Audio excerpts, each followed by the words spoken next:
Hi, everyone. Welcome back to Matt Talks. And this time, Matt talks to Joe. And I invited Joe because he's a speaker at our upcoming Mews Unfold conference on the 27th of April.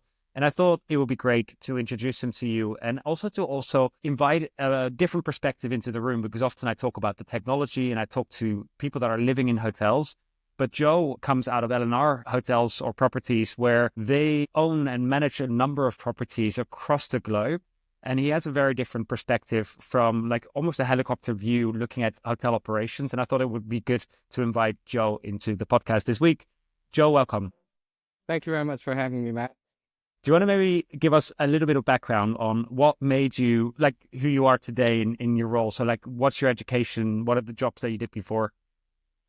Yeah, sure. So let me maybe start from the back and then maybe go back in time. But so today I serve as a group chief commercial officer at L&R Hotels, which is a global private real estate investment firm. We have about 10 million pounds worth of assets currently under management, which are wholly owned by Ian and Richard Livingston.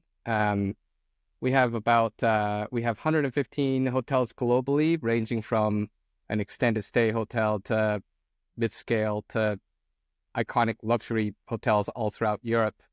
And It's funny, I'd never heard of L&R before until I went into the website and I started looking at the names. Like, oh, I know a bunch of these hotels yeah, that I'd run into before. Yeah. yeah. So we do own and manage quite a wide ranging of hotels here, which is quite unique. What's your favorite one in the collection? If I were to pick, I would have to pick Chewton Glen, which is actually one of those hotels that consistently get picked as the best British hotel in every magazine competition, every single year. It's one of the very first luxury hotels in the countryside of the UK. It's, I believe, the very first luxury hotel that had indoor pool and spa as a part of the hotel experience. It is steeped in history. It served lots of, iconic folks and visitors throughout its time. It's really the one that kind of kickstarted all the luxury country house And what's scene. one thing that they do that excites you? Like, is there things specifically that you love about this hotel personally?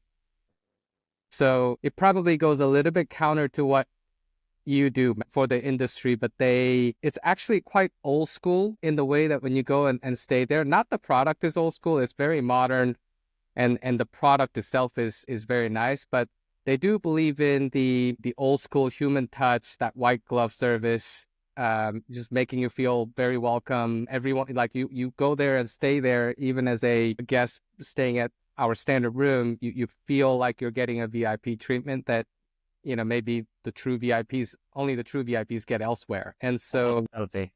yeah, it's a true old school, good old hospitality that you get there. Nice. So that's pretty cool. We're actually going through a lot of renovations this year, renovating all the public spaces and then some bedrooms. So it's going to be an incredible transformation. So we can't wait to Nice. nail that. Sorry, I completely took you off track. This is L&R. What did you do before L&R? So before LNR, I was at Starwood. I served as the chief commercial officer for the hotel asset management team, where I probably worked on over 1,000 hotels in my career there, It's incredible. with brands and platforms that are category defining. I would say Can you so. name Stuff one of like brands that you think was category defining? Yeah, so stuff like Yotel, which was kind of in that micro hotels, Extended Stay America, which is the leader in obviously the extended stay hotel markets in the US. At the One Hotel brand, which is the sort of the eco luxury hotel brand, the Baccarat Treehouse, and together forming the SH Hotels and Resorts. Soon to be, rebranded as the Starwood Hotels and Resorts, a revival of that. Like, as in the original founders of Starwood Hotels and Resorts are starting a new brand, is what you're saying. Yeah, so Barry Sternlake, who is the chairman and CEO of Starwood Capital Group, was also the CEO of Starwood Hotels and Resorts. So then Barry started these three brands, One, Baccarat, Treehouse, under the name of SH Hotels and Resorts. And then I think within the next month or two, I think he's rebranding the SH Hotels and Resorts back to Starwood Hotels. Interesting. Is he Yeah. doing anything? The struggle I have with brands today is that they're all the same to me. Like the Sheratons, the Hiltons, the Marriotts. I don't know what the difference is. Do you think he's going to do something different this time round, or is it just going to be another brand that we add to the mix that's just feels the same? So I don't know what the future plans are. So it's obviously been about a year since I left Starwood Capital. But if you look at the three brands that they do have currently, they are very unique and distinct. The experience that you get is not like what you get elsewhere. So I think, um, that's where I drew a lot of inspiration about, especially when you think about like loyalty. Yeah. When people think loyalty today, we think about like the CRM or points, perks and things like that. But a brand like One Hotel didn't have any loyalty program really, but it gets so much like real loyalty from the guests. Genuine, like I want to come back because of the brand, not because of my points. Yeah, and Yeah. also not because it has like 1,000 hotels in its network. It had like three, when we first started, and people still were coming back because of that differentiated experience that they were getting, and also because what that brand stood for, which was very sustainability first, eco-friendly experience. So yeah, I would Do you say. think that as we talk about loyalty, is there a loyalty program in the world that excites you that you think actually works? Or is true loyalty the future of hospitality where the brand does something so unique that people just want to come back for that? So I think, and this is just my personal opinion, but I think that the brands that really do the loyalty correct, I think are the ones that really focus on the guest experience part. And I think those are all mostly independent hotels actually. So I think what brands do very well is that they identify who are the cohorts of guests that frequently travel. And if you just kind of take this back to sort of first principles, well, who needs to travel very frequently? It would have to be business travelers. I mean, leisure travelers, they might travel once or twice a year. But when they do travel once or twice a year, they're either going back to the same location every year because it's like the family tradition. But barring that, you're probably not going to the same destination or the same hotel every year. You try out different areas. So if you're a brand, you're probably putting all your strategic energy and resources to capturing the business share of the frequent travelers who tend to be business travelers. And so I think that's what they do really well. They're not really enticing somebody to come to and stay at my hotel multiple times a year. But since you are already coming here multiple times a year, book at my hotel rather than that one, because I'll give you the points and perks and all these other things. Because if I look at the L&R portfolio, there are some that have the big brand names on them, and some of them are independently branded. Is that often the reason that if this is a hotel in a corporate destination, you would put a major brand on just to get access to the corporate machine? And then if they are in a unique location, like the hotel you mentioned, then actually you might not need the brand?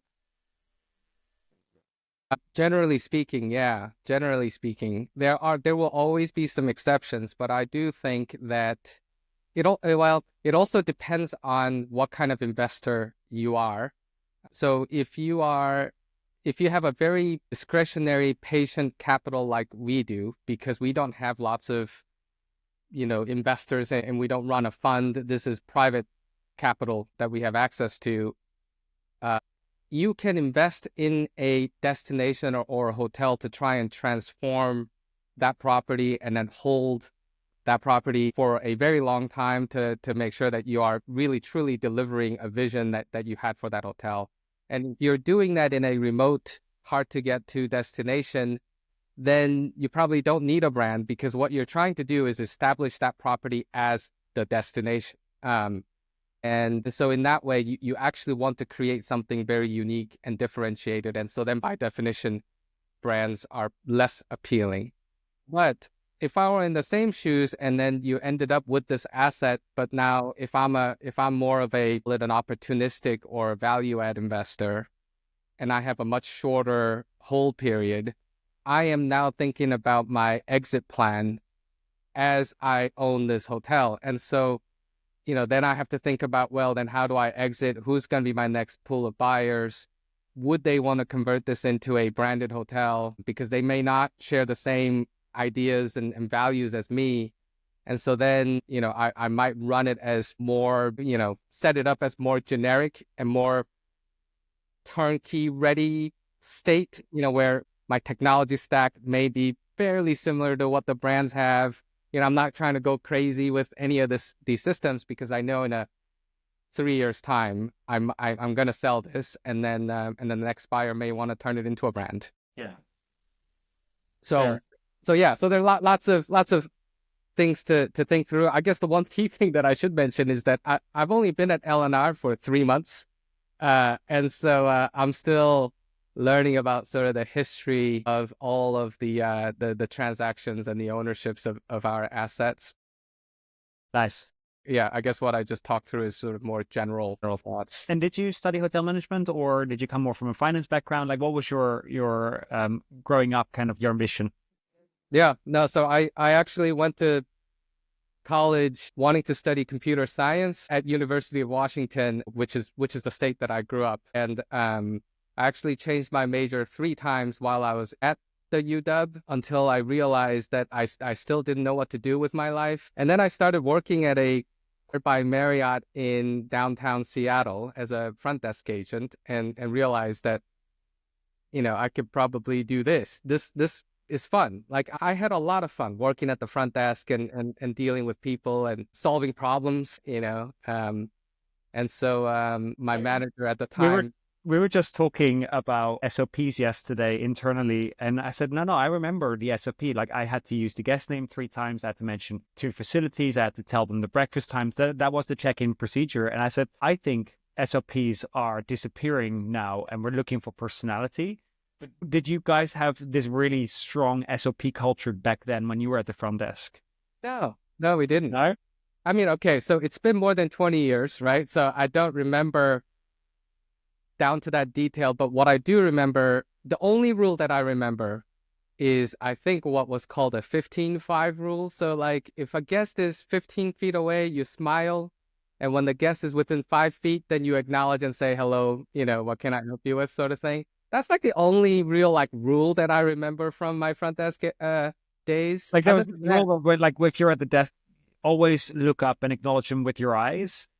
And I was like, I've been in many queues in hotels, and like, this rule's clearly been deleted from the SOPs nowadays, because they never acknowledge you. Yeah, no, but I think it is true that I think you're absolutely right. I think some people are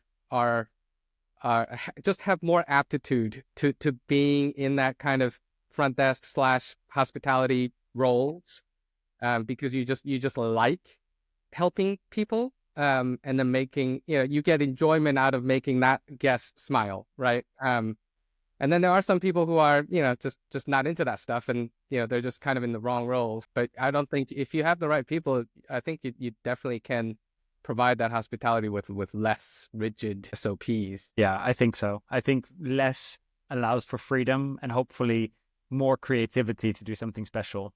Yeah.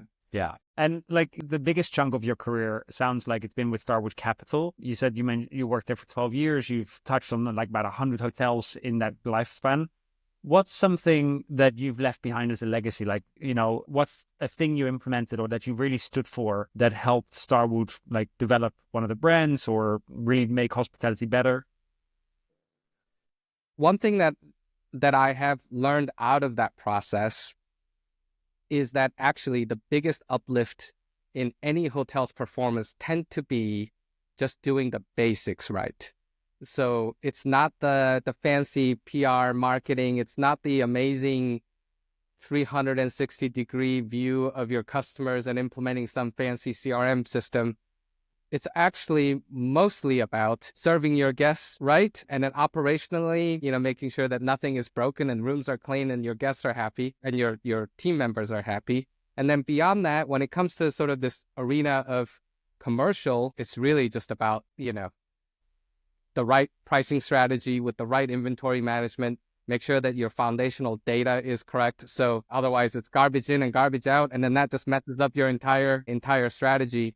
And then once you've got that right, you move up and look at the next thing up the funnel, which are your channels typically. So, are you getting the right distribution channels? How's your sales team handling things? And then only after you get all of that right, that's when then you look at sort of the upper funnel, which is the whole PR, marketing, social, brand, all of that. But that sort of tops it out. But even if you get all of that right at the beginning, if your pricing is all wrong, then no one's going to ever book at your hotel. Or if you don't have any rooms to sell, then no one can book at your hotel. Or the Like that's website even is, quite surprised as with Mews, we acquired Atomize just 2 months ago, the revenue management system. And we started then looking at data. It's like, okay, how many customers don't have a revenue management system today? And it's more than 80% of hotels worldwide that don't have a revenue management system. But if you go up the categories, obviously that like the larger hotels and the branded hotels tend to have one. But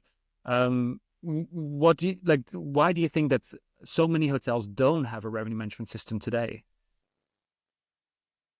that's a really good question. I don't have a really good answer for you there, because I would also say 99% of the hotels, 99.9% of the hotels that I've had the privilege of working with all had an RMS Yeah, one version or another. feels like a no-brainer, right? Yeah, it really is. It really is a no-brainer.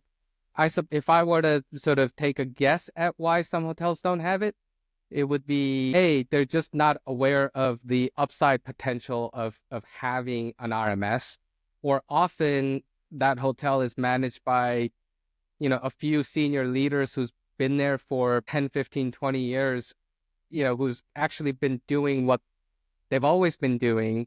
And actually the property's been very successful as a result of it, probably because of, again, the great experience that they're able to deliver. Yeah. And they just never thought that there would be any more need to, try and push the boundary. That would be my only guess. But you don't know what you don't know. And if they've never been exposed to here's what an RMS can do for your hotel, and until they see it in action, I don't know if they even know what they're missing. Yeah. Like the resistance I often hear is like, no, like I know this market so well. Like I can't imagine a system having the context that I have. And I'm like, I trust that you do, but like you can also leverage the added benefits to your knowledge of this algorithm that helps set the pricing. But it's a very polarizing discussion I'm finding, because they're very passionate people that are like, no, I make the decisions on pricing. I want to control that, versus the people that, and I think it's often the hotel owners that are very happy to embrace the innovation, whereas the hoteliers who have worked and managed these things by hand are the ones resisting it. And how do you think that role of the owner in that conversation is? Like how much should they have to say about how the hotels are operating?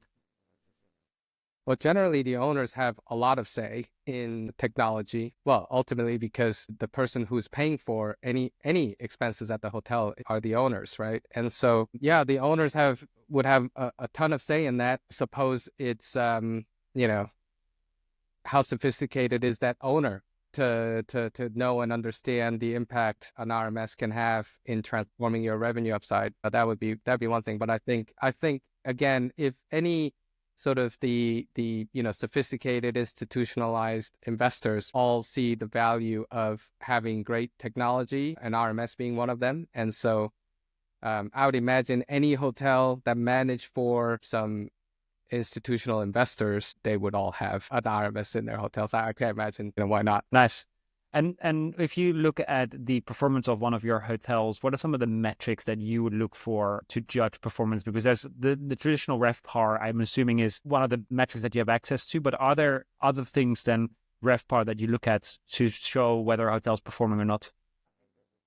Yeah, so I it's fairly old school for me on my part as well, but I obsess over the bottom line number, the NOI, and I obsess over that number for many reasons, not the least of which is because that number is what drives the valuation of the asset. So as a hotel investor, that is the only number that you should really care about, right? But it also removes so many distractions in focusing the team's efforts. So for instance, I talk about this all the time with with the people that I work with, but profit over profitability, meaning I can get to 100% profitability if I wanted to by taking the business and not servicing anything. I cut out all the expenses and like it's easy to make my profitability to sit at 50%. Yeah. But it means nothing to me if my bottom line number is $5,000, dollars, where I need to be, say, 5 million. And so that means that depending on the hotel and where they sit and what the needs are and where the opportunities are, we all need to work very flexibly and not have any dogmatic view of, for instance, direct booking versus non-direct bookings, or how do I service the cost to service guests from these sets of channels versus those sets of channels, or how much money I'm going to get, what my ADR is for my suite versus my standard room. $1 is $1. And if I can get another $1, I want that $1 for as long as we're able to service them. And so that sort of really unifies the commercial team and the operations team and the finance team to, really just maximize on your profit. And I think that really sets the culture and the tone for the entire hotel team to drive forward. So I really focus very heavily on the NOI.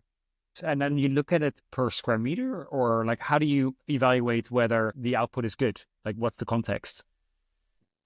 So yeah, so you mean like, how do I know that NOI? Yeah, versus what someone else would have done with that property, for example. Yeah.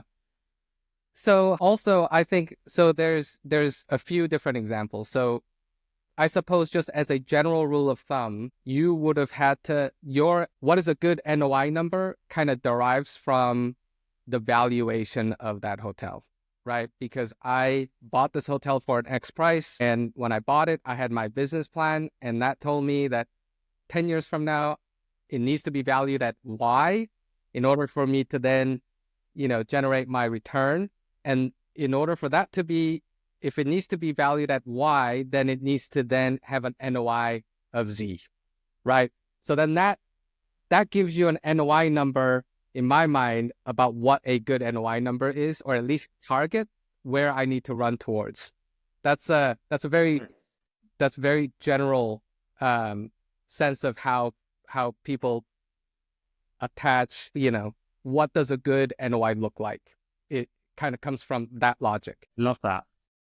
What's the timeline generally, like when you're looking for that exit moment, like 7 years, 10 years? So that's different for every investor. So you'll have core investors who just want a very steady income producing assets that they can hold, high quality assets for a long period of time. And they're looking at 10, 15, 20 years. So that investment horizon would look very different to someone who's more opportunistic, who comes in, say it's a 5-year hold, it's a very distressed situation. So I'm going to buy this, put loads of CapEx into it, put very transformative plans into it, maybe a different brand, different management team, the way that we, different technology, and we're going to transform the asset and then exit in 5 years. So that, depending on that, your exit target's very different, and therefore your NOI target's different. So that could be different. Like when you come into a property and you say, okay, this is my NOI at exit, you know what the gap is that you have to bridge. What's the next first thing that you then do? Do you pick whether it's branded or non-branded, or you start looking at the tech stack? Like, what's the first next step that you then start taking? So when you are sort of in your due diligence period of before acquiring that asset, you would have to think about all of those things at first. So the point that you buy the asset, you have a good certainty that when I buy this asset, that I've got this business plan that I can execute right away. And so you're not buying the asset and then trying to think about what I need to do sequentially. When you buy the asset, I am putting all that business plan in action almost simultaneously. And so so during that stage, if the assumptions that I'm making gives me a certain NOI uplift, if that number doesn't pencil out to the return that I need to get, then I'm not buying that asset. And but if you guys know, like, okay, a Hilton is going to have this return, a Marriott's going to have this return, an IHG is going to have this return. Like, how do you know what the brand would bring? Would they tell you this, or you just have a rule of Yeah. thumb that you have? Yeah. So the brands will tell us what they think it will do. Yeah. And then we would have our own internal view of what they will do, and then we would make an internal decision using the what the brands tell us as a reference. But yeah, we would ultimately make that And decision. then when you then have to go with a brand, and then you get the choice, okay, do I do franchise? Do I do managed? How would you make that choice? Again, it's very similar to, so when the brands tell you, they come to you with sort of a pro forma on, hey, if you were to brand that as a, my brand, this is how we think your property will perform, and that is a full P&L that goes all the way down to the NOI. And then we would also do the same with management companies. And so we'll say, hey, if this was a franchise and then we hired a third-party management company to come and run this, give me your best estimate at how my P&L will look when you run this hotel. And then they will also put forward their best estimates. And then you compare, the two numbers. Again, we would take all of those as a reference, and given our experience of, owning and managing the hotels throughout our career, we would then make the best decision using those references, but ultimately it would be our projection that we would use. Because if you were to go with a hard brand, most of the time technology is being given to you, like this is what you're going to use. Whereas if you go with a soft brand, you get more freedom. Whereas you go independent, you've 100% freedom of what you want to do. Correct. Do you take that tech decision into consideration, or actually the impact of technology is so minimal that actually you don't really look at that at that stage? So if we're looking at an asset that really needs to deliver something truly unique and different, then I would say technology plays a much bigger role. So for instance, if we were buying a hostel, we would look at technology stack very differently to say a commodity hotel in a city center location to a luxury resort out in the middle of nowhere. Like those three, even if they're all independents, we would think about technology very differently across those three assets. And so it can play a very big role. But you're right. If we were to, brand a hotel, flag it as one of the global chains, then actually technology is really not much of a decision. Are you across your properties seeing any applications of AI today in the front line in the way that guests are being served, or is this being worked on?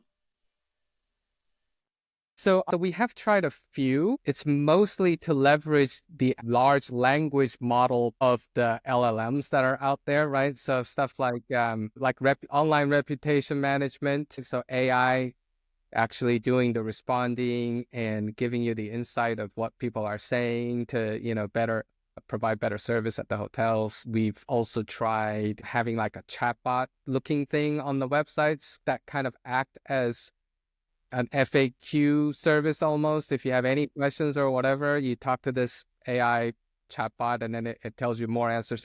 It's much better than the chatbots of the old times where All time from 3 years ago, yeah. Like it's funny how quickly that changed, right? Yeah.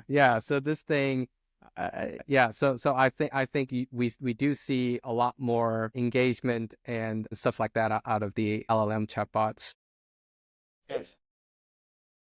Then obviously you have AI in your revenue management systems, depending on which systems. But I'm sure everybody says that it's AI because before that it was machine learning, and so that's another application that is used quite frequently. What is something in a hotel that really frustrates you that you're like, I wish people would fix this from a technology point of view, that really just bugs you? So I have really two big pet peeves. Right. Yeah. So because we are on the road constantly, and I'm always, I'm your prototypical business traveler who, travels quite frequently. And I have yet to master the art of packing my dress shirts so that when I unpack, it comes out nice and, Yep. it's got creases all over. So ironing board is like the number one most important thing in a hotel Well, room like for me. good hotels now have the steamers in the rooms, like because I don't even want to iron the board. Like I just want to hold the steamer against the clothes and then just like Yeah. And yeah, or steamer. Steamer is great as well. But then you check into some hotels and they don't have neither the steamer nor the ironing board in the room. It's only available upon request. And what my biggest pet peeve is, that's fine, but then in order for me to get that ironing board, I have to call the front desk, wait like 10 minutes for somebody to actually pick up the phone, and then say I need an ironing board, and then it takes half an hour, or sometimes it doesn't show up and you have to call them again to follow up on your request. Meanwhile, I've got a meeting that I need to be in 30 minutes, and I'm still waiting on my ironing board to show up. My pain point is this, that why can't there be like Deliveroo? Like, why can't I just hit, I want ironing board, and it gives me instant feedback that says, okay, we got your request and someone is on their way. And then, it knocks on your door. that we can fix. Yeah. And some hotels, yeah, and some hotels have, and there are technology providers and that do have that. I just don't know why that can't be more widely adopted. It seems like a no-brainer. And then that could be applied to room service or anything else. Just don't make me wait in. I don't Yeah. want to pick up the phone like to any stranger nowadays. Like I find like when I get a call on my phone, I'm like, am I supposed to hold it to my ear? Like the idea of like speaking on the phone traditionally is just really strange to me, especially in hotels. And like so our point of sale, for example, you have a QR code that you can just have on the table in the room, so you can just start ordering room service. So you don't have to speak to someone and tell them what I'm about to eat. Like it feels like a very antiquated experience. Yeah. Yeah. And yet these hotels are spending millions and millions of dollars, or these brands or chains or whoever, on everything else. Yeah. Like RMS, the CRS, the CRM, and all of this fancy tech, Nice. and then, and yeah. What was the other? Yeah, two things that like this thing needs to fix. But like, what's the Yeah. other Yeah. thing? So the second one is also similar. So I always say that I would love to check into a hotel that makes me feel like I am going to my distant cousin's house for a night. Yeah. And what I mean by that is when I go to my distant cousin's house, it's a little bit awkward still because I'm not very close to that cousin. But when you go there, you're greeted at the door, you open and you go, oh, hey, you give each other a hug. And then he would like show me, it's like, oh, this is your first time here, right? Let me give you a quick tour of the house. This is your room. Let me know if you need anything. Oh, you'll find whatever stuff in this drawer and that drawer. And then, and come down, we're going to have dinner at 6 or whatever it is. That kind of arrival experience, you don't get at hotels, even though I feel like you can. So when you walk, the moment that you arrive at the hotel today, you have to, everything is so transactional. The moment you arrive. And then the guy's like, what's your last name? Are you valet parking here? It's $30 a night or whatever. Here's your ticket. And then you go to the front desk and they're like, give me your ID and your credit card. And by the way, I'm going to authorize your card for extra $100 a night for incidentals. Put in your PIN number, sign here, elevators that way. Yeah. It's so transactional. Like, that is not. Honestly, it is not necessary. Like the technology exists for people to transform it. And it is why we started Mews 12 years ago. Richard and myself, we were working at this hotel and we're like, we don't want a reception desk because it was almost the idea of the desk is the antithesis of what hospitality is. It's like means I have to, as a guest walk in, I have to find the desk and then I have to queue up and wait till someone looks me in the eye to acknowledge my existence. And we said, we're not going to buy this desk for this hotel. And then you're like, well, what do we do? And there was no technology at the time that would work on a tablet so that the host can welcome me at the door. But this hotel concept, the Emblem Hotel in Prague, was exactly that, where we'd have hosts walking around beautifully dressed with the tablets. And the first thing is, come sit down in our lobby. We'll get you a glass of water. Hope the trip was okay. And then there was still some admin at the time. And now even today, we can get rid of that entirely. So I think hoteliers just needs to get a little bit out of that comfort zone of the reception desk because there is no need for it. And it is possible to solve it, but it's quite a departure. Yeah. Yeah. But you're right. I mean, it can be done. Like I can think of various systems that you can pull together to make that happen, right? And Mews included. But it takes a will and power and some focus and energy to deliver that. And it's not going to happen at any of the hotels that are part of a brand or a chain unless it is part of their initiative. Otherwise, it'd have to be an independent. So you by definition need an investor who's willing to take a risk of, identifying an asset that could work as an independent hotel, and then layer in another risk of assembling a set of tools and technology and defining your guest experience in such a way that this thing could happen. Yeah. I'm looking at the clock and I've really actually thoroughly enjoyed it. So I'm excited to catch up when we meet in Amsterdam in April. But thank you for joining me today and thank you for all of these insights. It's been a really enriching conversation for me. Yeah, thank you, Matt. It was really good to be here, and apologies for the fire alarm that just went. No worries.